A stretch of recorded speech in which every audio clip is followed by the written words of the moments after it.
Happy Devil's Thursday. This is State of the Fan Address, the first episode in 2025. I'm your host, Sam Wu, here with PucksandPitchforks.com's editor-in-chief, Nick Villano, streaming live on Facebook Live, YouTube Live, X Live, or as what Nick says, Twitter Live, and Twitch on the Let's Go Devils Network, coming to you live from the Primetime Radio Studios inside the bunker in North and South Jersey. Worldwide.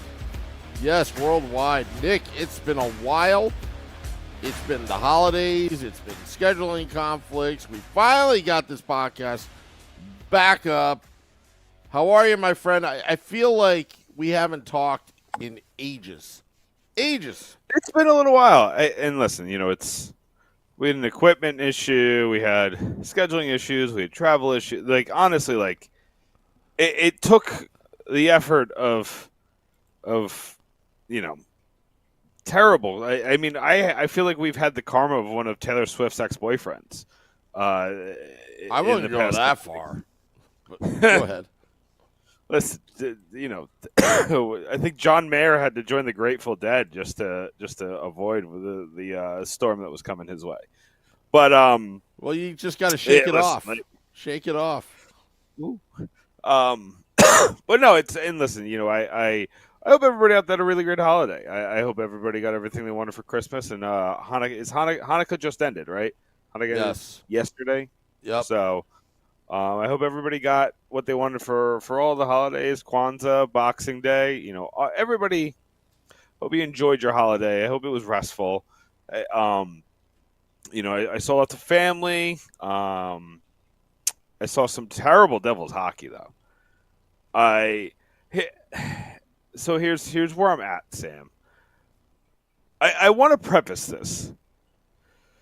Because I was talking with the other Pucks and Pitchforks writers, and I've made it a point to make sure that my staff is kind of a collection of every type of thought process and personality for when it comes to the Devils, and we have people who are overtly negative, we have people who are overtly positive, we have people who are straight-laced, we have people who are level-headed, we have people who are over the moon and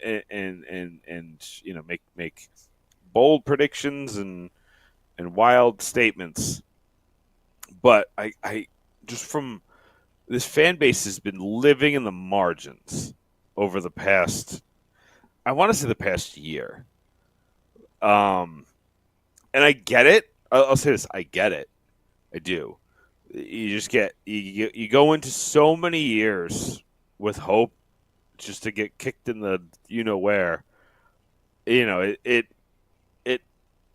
It makes you a little gritty, a little on the negative side, and just kind of waiting for the other shoe to turn. I have to admit, this ain't that team. The shutouts thing is weird.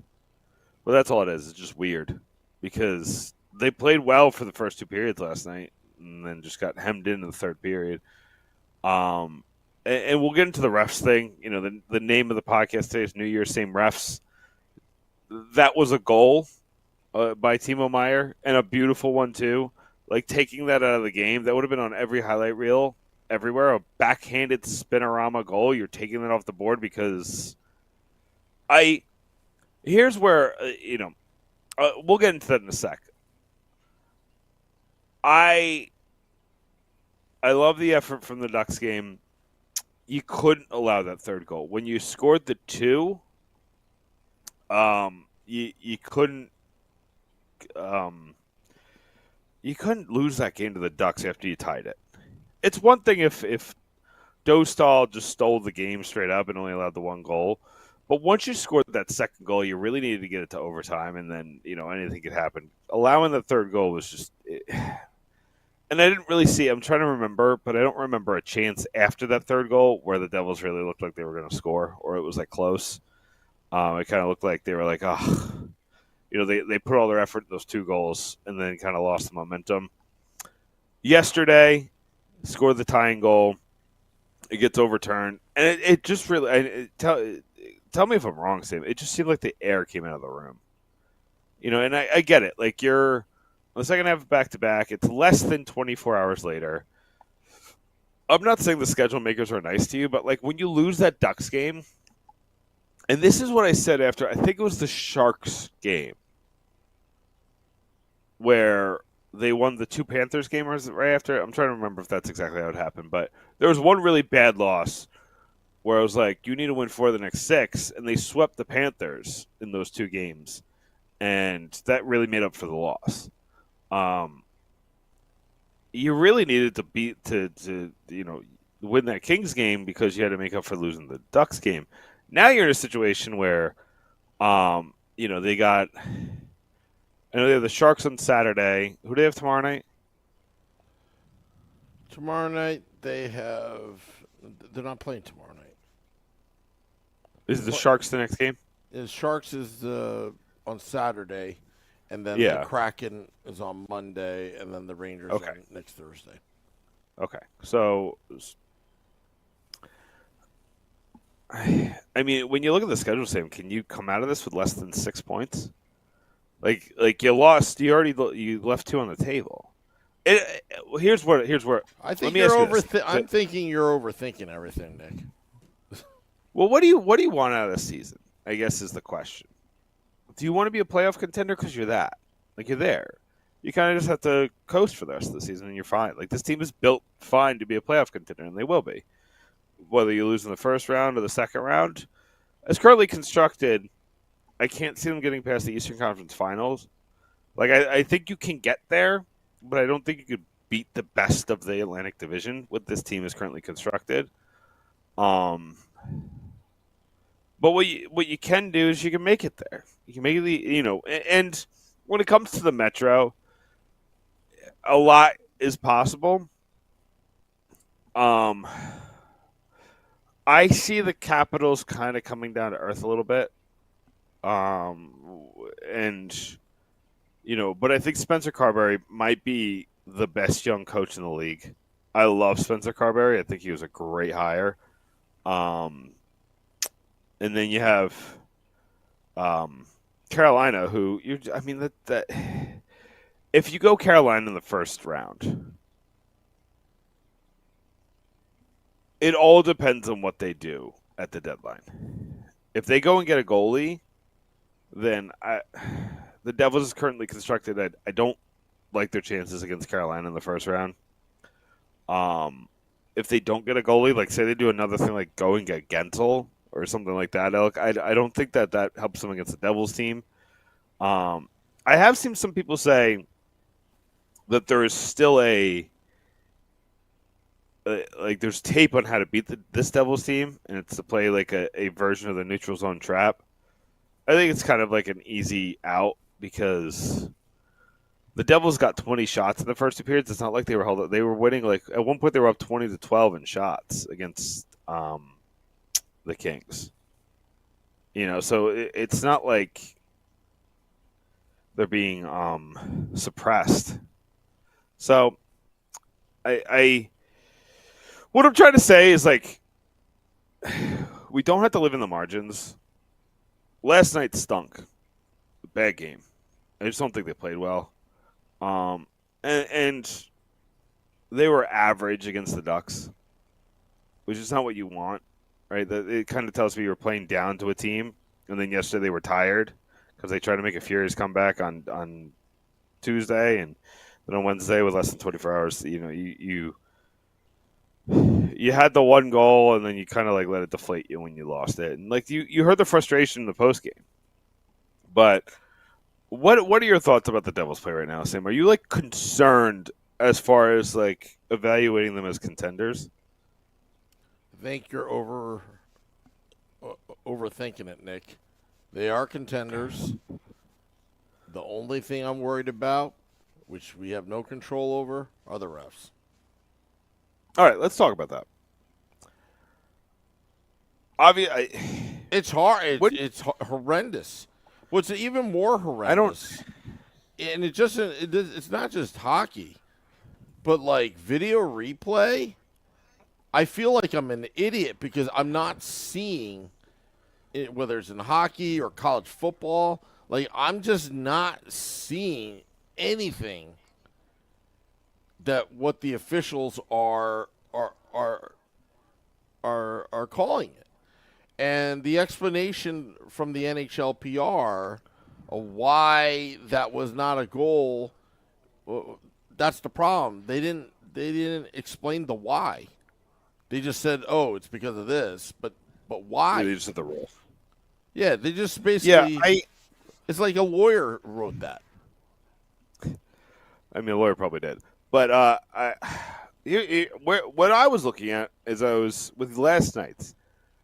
I don't think there's any actual rule that says it was goaltender interference. There was so much time between Nason coming completely. First of all, Nason got pushed into the goalie, skated completely out of the crease before the shot even left Timo Meier's stick. And also, the goalie initiated a little incidental contact. He had his glove on his butt as well. Yeah, initially.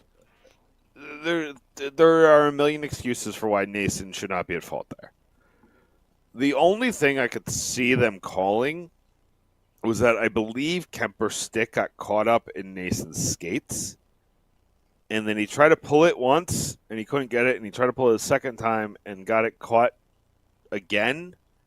And then pulled it a third time. But by the third time he was coming out, Meier's shot was already coming his way.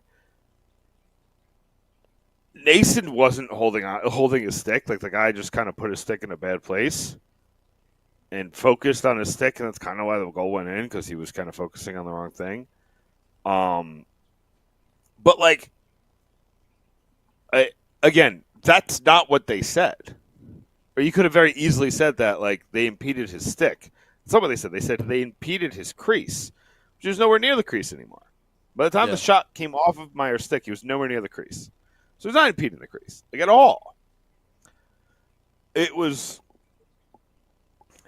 I'm scratching my head as well, Sam, because I don't understand where that call came from.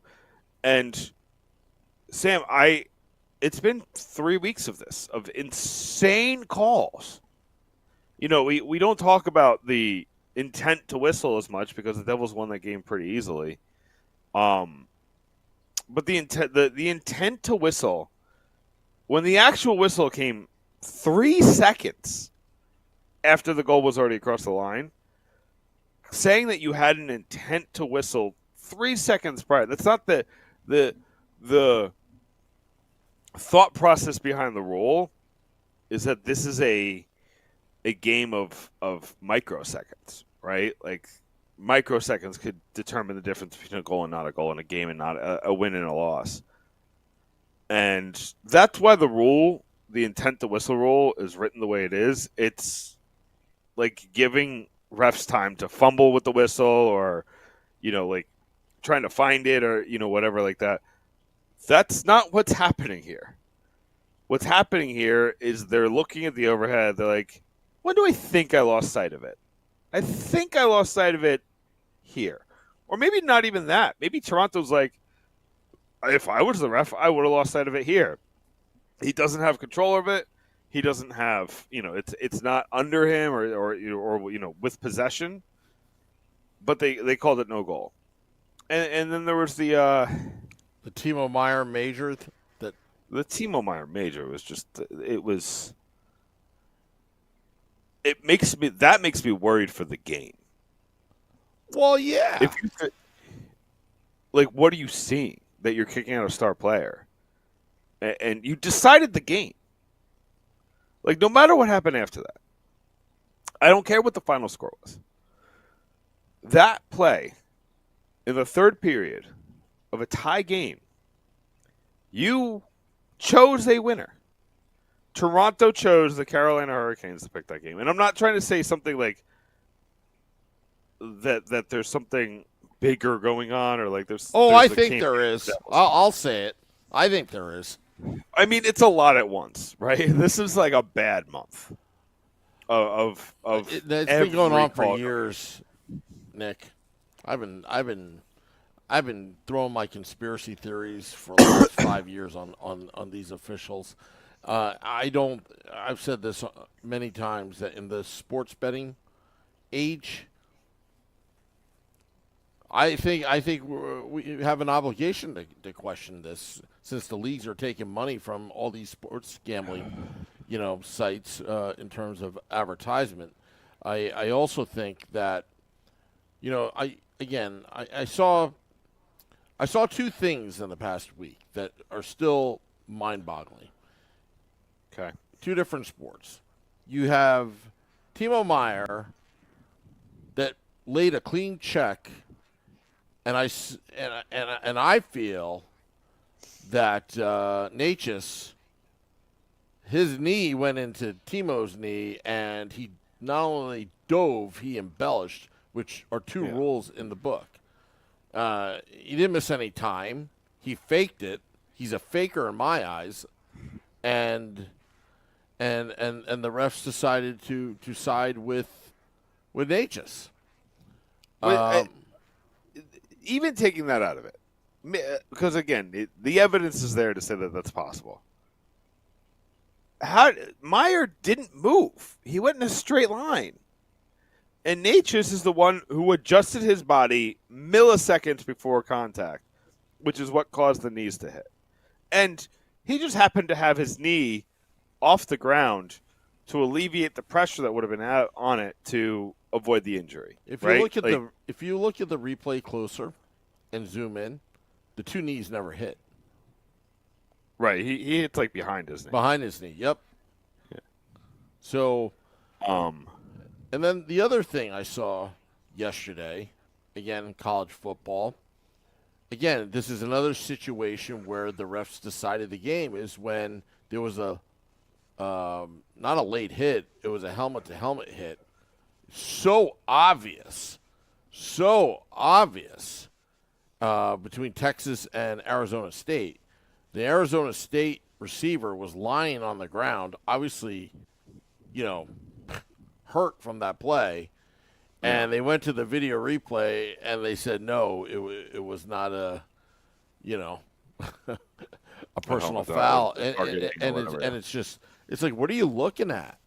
I think in that situation, I think the officials didn't want that play to decide the game.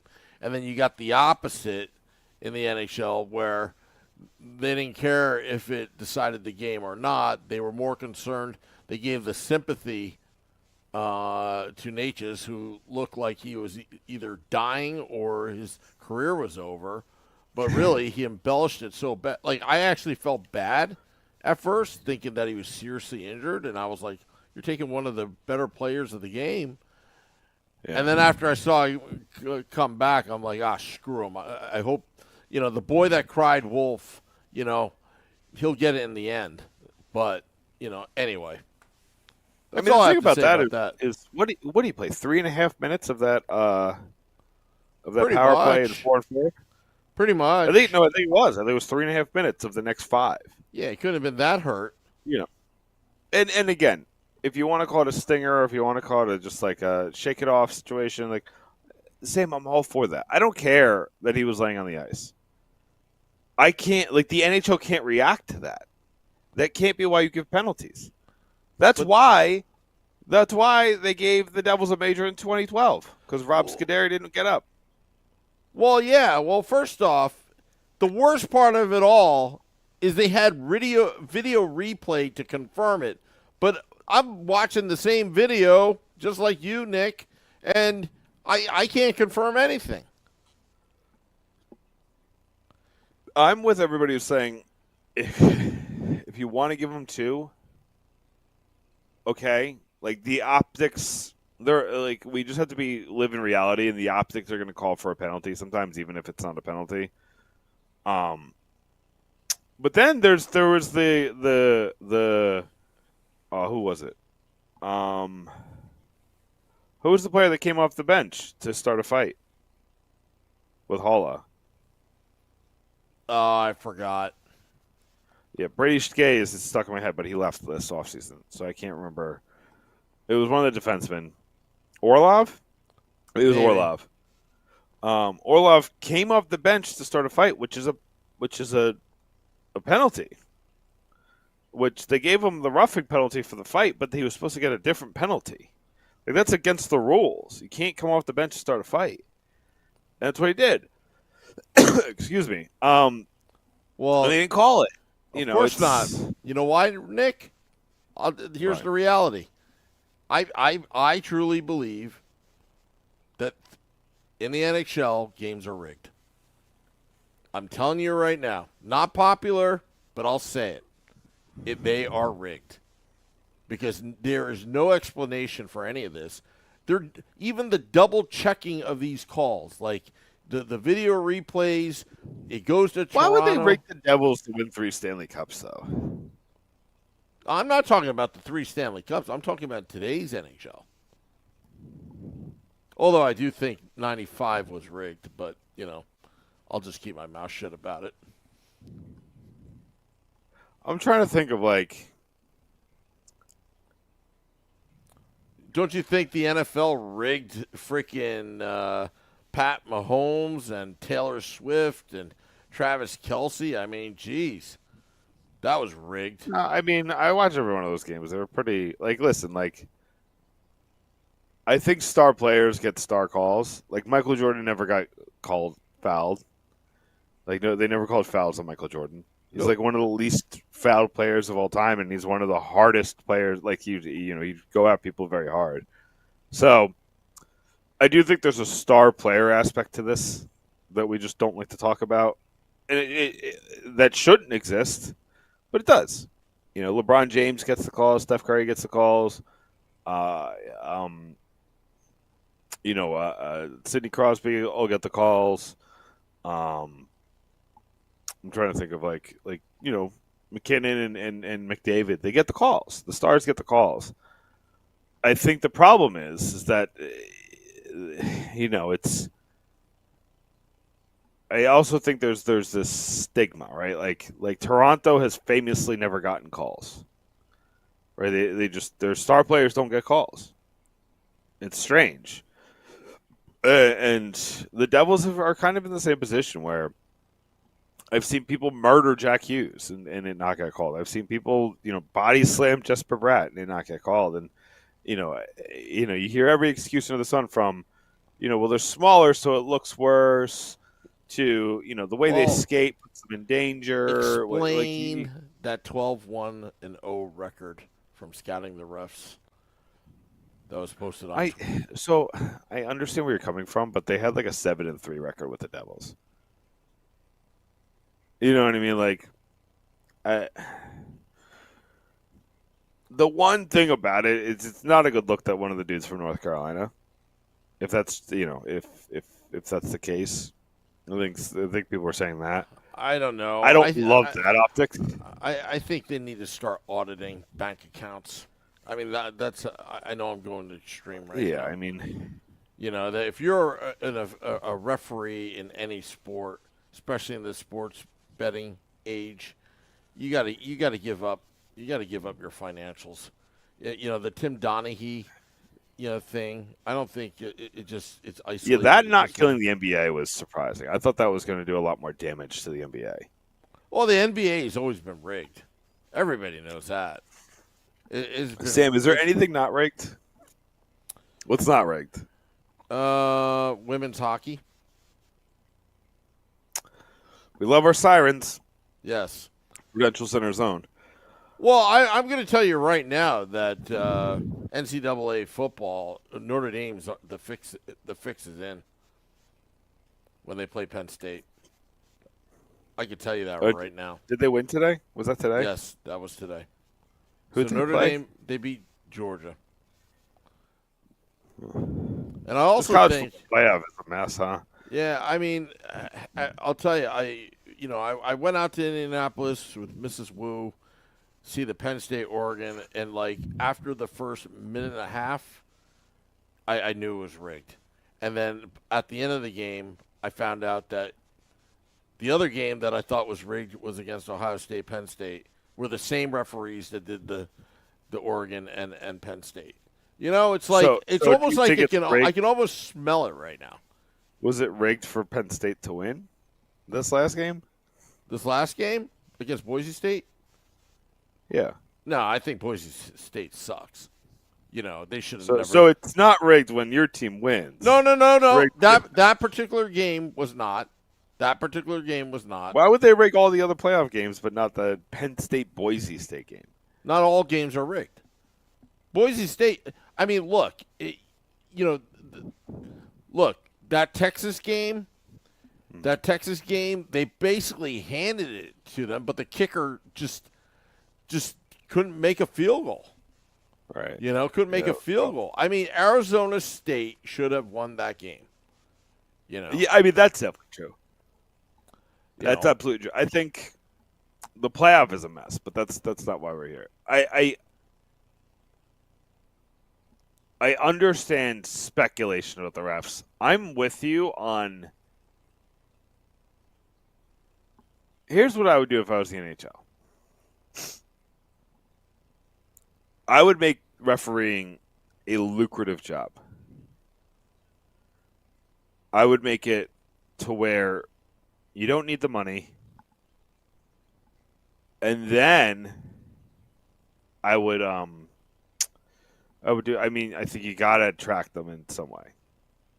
So, I'm going to compensate you for your lack of privacy in fiduciary matters. But understand that, you need to protect the integrity of the game. I'm all for that. I'm all for that. Double their salary.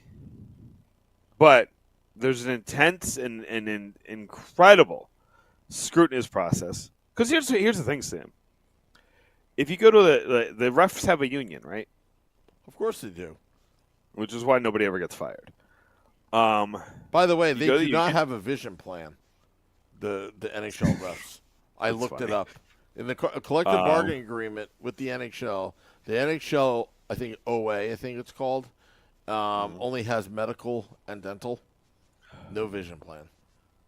I wonder if there's a requirement to have 20/20 vision, similar like the Air Force. But anyway, but yeah, no, I think that if you went to the union, any union, you were like, we're going to double your salary if you meet our demands. I think every union in America is being like, I get to say I doubled your salary. So that's a win for us. Everybody it's like, sure. And again, you're not doing it for unnecessary means. The refs have a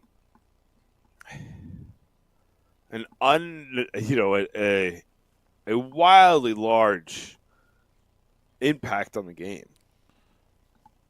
And go ahead. Sorry. I also don't understand why none of this is automated. Hockey is the most easily automated sport there is. If you put chips in the skates and chips in the puck, you would never have to worry about a goal not being called at the right time. And you have to put some sort of laser technology or some sort of geolocating technology on the lines, like the red line and the line, the goal line. But what exactly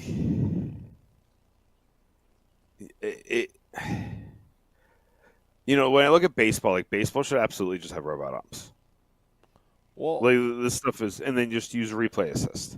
Do you remember that? This is where I started to take that rigging conspiracy theory more seriously. Is when that clip from Major League Baseball leaked out from somebody in MLB in Secaucus, that Terry Collins clip where when Noah Syndergaard tried to hit Chase Utley and they threw him out of the game, and the umpire that was trying to calm Terry Collins down, and he says, "Our asses are in the jackpot. Our asses," and Terry's like, "I knew it, Major League Baseball."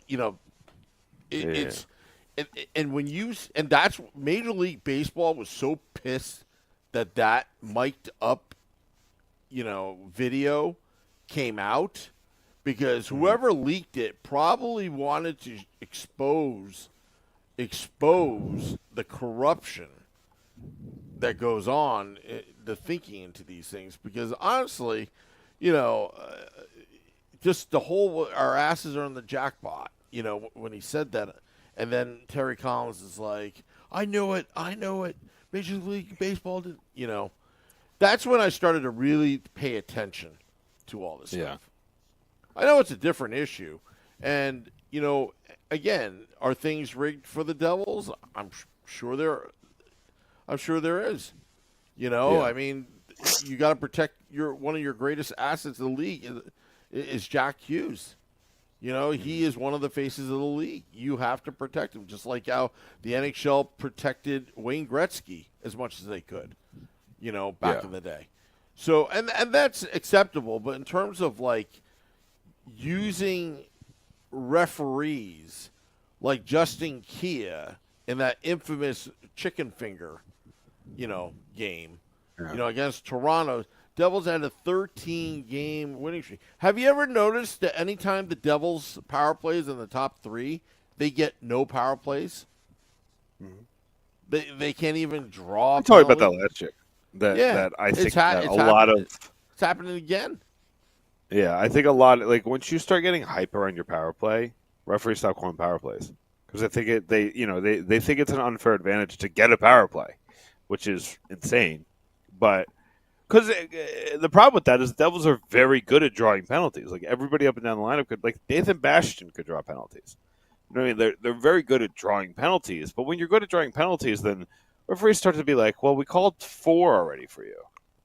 So I know you got tripped again, but I can't call it again. Yeah, or like makeup calls, the infamous makeup calls. It's like right. It's like I hate. No, if it's a penalty, it's a penalty. Like, who cares? Like which game was it where Luke Hughes very clearly got tripped, and then the team went the other way, and Jack Hughes had to hook the guy to like stop like a one-on-one chance because the guy tripped Luke Hughes to take the puck. I believe that was Carolina. Was that Carolina? Yeah. So it was in the same game, if I'm not mistaken. It's one of the last 4. Yeah, it's one of the last 4. So it's Carolina very. So. Getting back to the subject of the New Jersey Devils, that's why I'm not concerned about their losing streak right now, because I honestly think the refs have dictated a lot of this. That's beyond their control. That's why I'm, you know. But at the same time, look, if you learn how to face adversity, you can overcome, let's just say, the ref bias. I wouldn't say rigness, but the ref's bias. You know, the Devils did have ample opportunities to tie up the game, and you know, but they didn't finish, and you can make that argument as well. But it just sucks when it's one way every single time. Like it's like almost you can predict the script what's going to happen during a live game. What I don't understand is how often they're dominating games and losing. Whether they're getting goal lead or whether the luck hasn't been their way or whatever the case may be. That's the part that I haven't able to wrap my head around is that, you know, like the Columbus game. I told you they at one point had a 20-12 shot differential on LA. You know, it's one of the few examples the other way was the Carolina game on Saturday where they lost. But, you know, often, you know, they famously had, under 20 shots 7 games in a row or 20 and under 7 games in a row. You know, they're dominating those games, but they're not winning all of them. And it comes down to finishing, right? They really could have used a Toffoli, which they just didn't get this offseason. You know, they settled for Tatar, which looks like a mistake. Right, Tatar hasn't been good, and he was a healthy scratch 2 nights ago, and he wasn't good last night. But you look at what they can do, and some of the names that are getting thrown out, I'm not enthralled. I'm seeing Travis Frederick. I'm seeing Brandon Tanev. These are just not the names that are going to move the needle. These are guys having bad seasons. And then there's the guys on the Islanders, Kyle Palmieri. Devils fans just love to try to get their guys back, and yeah, okay. Kyle Palmieri, Brock Nelson. Brock Nelson is a guy that makes a lot of sense. He's going to cost an arm and a leg. Like, he's scored 30 goals, 4 seasons in a row. I'm not trading, for example, Nemitz for Brock Nelson without, with no contract extension and kind of getting into his elder years. So there's not really the right guy right now. Like, there's not. Unless you do something like, I saw, somebody put out, McTavish for Nemitz. But again, McTavish isn't having a good season. So, are you just going to get yourself another Mercer? And I like Mercer. But he's just not the guy the Devils need right now.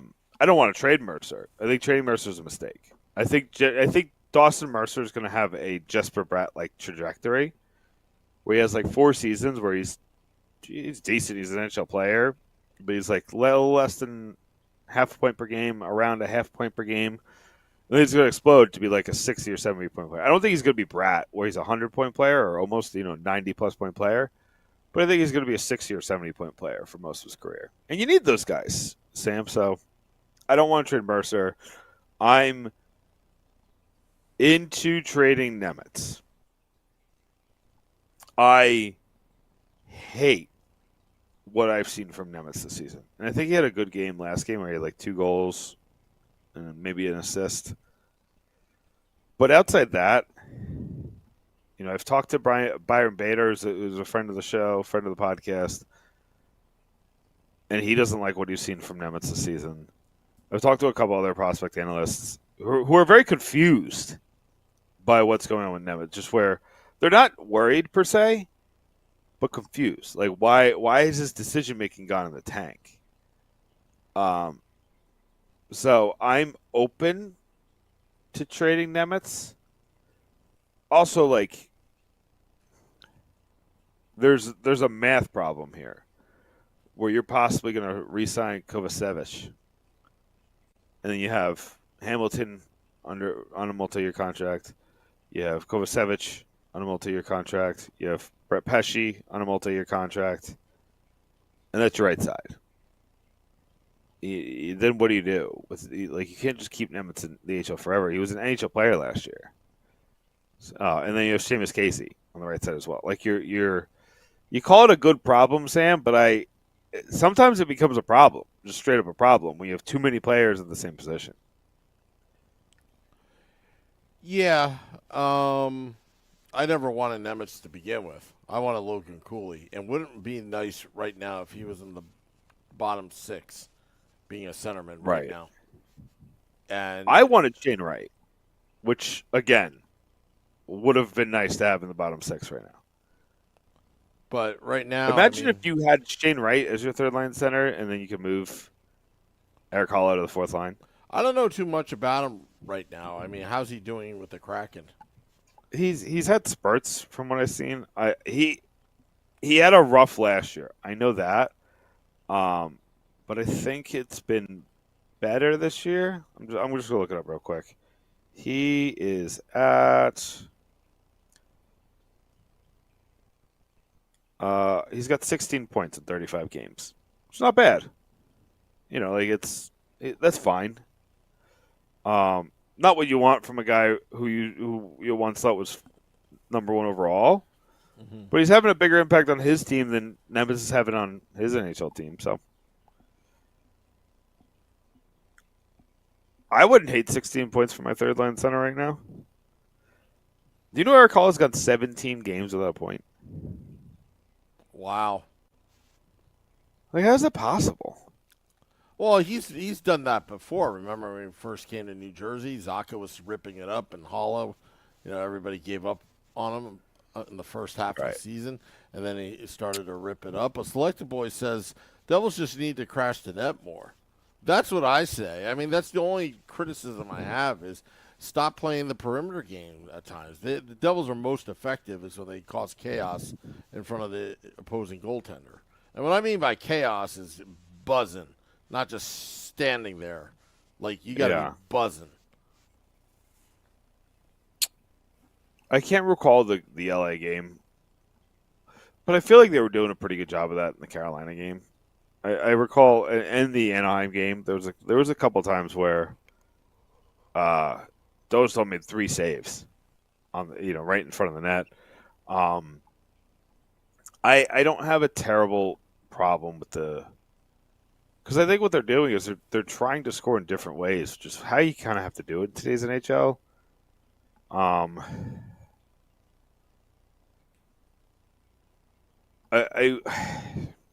I need more out of Hamilton too. I haven't been impressed with him this season. I kind of expected it. We talked about this injury. This injury is not good for defensemen. Here's the thing, Sam. I've heard a lot of people talk about buying out a lot of players. Palat, which seems crazy now because Palat's been really good lately. I've heard some people lately say Holla. You have to really evaluate what's happening with Hamilton. I don't want to buy him out. I think he's still a good player. But at $9 million on your cap, when you got Nemitz and Casey, and if you're going to re-sign Kovacevic, like, can you have Hamilton be the worst guy at his position? Like, can you afford that? Just something to think about. I'm not there yet. I wanted to kind of throw it out there and just see how people taste it. What does he have? He has 3 more years after this one? Probably. Because he signed for 7.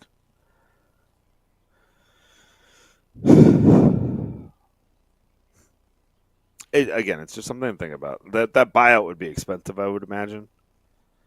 But if he's not the same guy, I don't even know what you're talking about, Nick. I think Hamilton's doing just fine. I really don't. I'm not trying to be. His line is the worst, like by far. But that might be because Luke Hughes and Bert Pesci and Kovacevic and Siegenthaler are just insanely good. You know what I mean? Like, they've been 2 of the best defensive lines in the league. So maybe it's just a problem of the comparison is astronomical. But, you're looking at 2 of the top 2 defensive lines in the league, like 2 clearly top 10, possibly top 5. And then Hamilton and Dillon are like in the middle of the league. So it's it's just a stark contrast. And Hamilton was racking up assists early in the season, but I haven't seen as much lately. The power play has gone a little cold. So I'm curious if it was just working so well earlier in the season, so I don't know if you really want to mess with it. Like, there's going to be ebbs and flows. Mm. But again, I think I think your headline for this is you don't want me to overreact to anything that's been happening. There's nothing to over. I don't see anything. I think Sheldon Keefe has this under control. I think both goaltenders have been playing very well. Markstrom has been superb. Allen has been fine. But you don't have to worry about it. That's what he is. Allen's not going to be. Allen's not going to be in the playoffs. So he's a 1B. And I don't even think he's a 1B anymore. I think he's a B. I think he's 2. No, he's a 1B. Markstrom's very clear. If Markstrom goes down, I think Allen can carry the team in the interim. That's why he's there. I understand. But they still have that 40 game like thing around his neck, where if he plays 40 games, they have to give up a 2nd round pick. So but again, Markstrom's not hurt. So knock on wood, we don't even need to talk about it. Markstrom has been playing so phenomenally. I think it's like 11-4 his last 15 starts, or 11-4-1 in the last 16 starts, something like that. So the Devils are in really good shape. They have a fantastic coach. They have a really good goalie. Their top six is insane.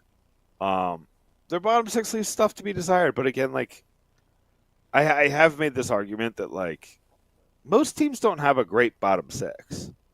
So it's bottom six. Like they don't have the money to spend on them. And I also made the comparison, like, people forget that the Florida Panthers last year had a 4-game losing streak in January where they lost to the Ducks and the Devils. If you remember the Devils in January, it was pre-Jake Allen when it was just dreadful. And then they had a 4-game losing streak, and they did fine. They bounced back. They did fine. Yeah. I'm not worried. I want them to win 2 of the next 3 games to feel really good about it. And please beat the Rangers again. It's just so great when you beat the Rangers. Just keep beating the Rangers. I love beating the Rangers. Can we keep beating the Rangers? I want the spiral that Rangers Twitter went on Christmas. We ruined their Christmas, Sam. We ruined Rangers Christmas. We actually made it, that night a Festivus night for the Rangers fans. Because, we actually talked to Danielle McCartan the other day. And, all the Ranger fans that would be calling in, it was just absolutely it was complaint central. And, I mean, I don't know where I'm going with this, but lost my train of thought. But, I mean, that January 9th, for me personally, I don't know what to do if both of my teams lose that day. Devils and Penn State that day. I wouldn't know what to do on the 10th. I'd probably have to call out sick. I'm going to have to do the podcast for a week. Don't. We can't skip any more State of the Fans. You got to buck up for the Wednesday show. You're going to have to prop me up like Bernie. That's weekend fine. of Bernie's. Yeah. Weekend at Sammy's. I'll be like this. Anyway. I'll put like one of those thought bubbles that just says it was rigged. It was rigged. That'll be your commentary for the game. It was rigged. All right, Sam.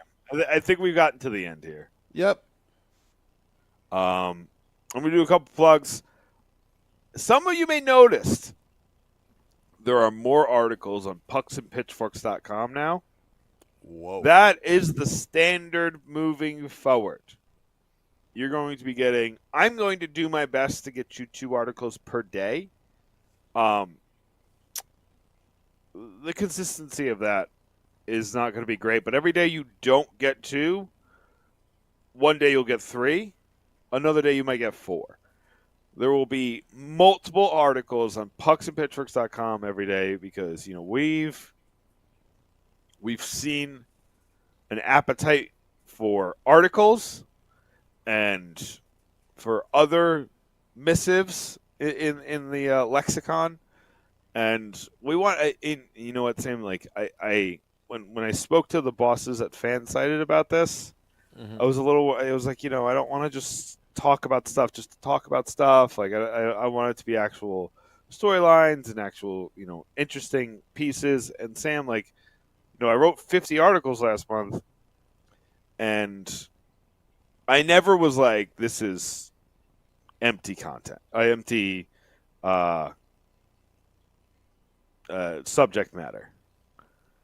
It was we thought provoking. We made sure that it was different types of stuff. We've gotten into some history stuff. We looked around the league a little bit. I would still want to make it Devils centric.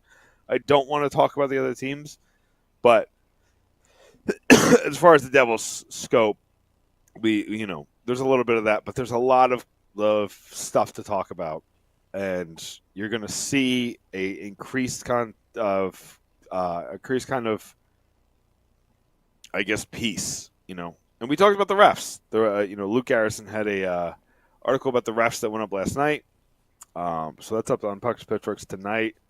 I'm gonna write about at least one thing. I think I'm gonna put together a bigger piece tonight. We've been doing some trade pieces, like three players on each team, each of the non-contenders that the Devils could target. That's been interesting. We've already done the Canadians, we've done the Rangers, we've done the Ducks. I think that's it. So we have quite a few more teams to do. That we'll be doing that throughout January. But yeah, pucksandpitchforks.com. Go check it out. Yeah, go check it out, and also go to joinourcrew.com. Sign up. You never know, there's another outdoor game, and you want to know where we're going to be at. So sign up now. joinourcrew.com. Yeah, so hitting the music here. Sam, are you going to the Senators game? Is that a Sunday? After. Yeah, I'm going to the Flyers game that Saturday, I believe. And then that Sunday, I believe, is Senators? Yeah. Yeah. I should be there. I will be in the building, Sam. Oh, okay. So warm up a plans. headset for me. I'll do a little pregame with you. Oh, okay. Maybe we'll do it in the attic at American Whiskey. So, there will be a special guest. He will be very tiny. Oh, okay. Compared to the others there. Whoa. Well, sign up to join the boys' first Devils game. That's going to be great. We're really excited. All righty. We're going to get out of here.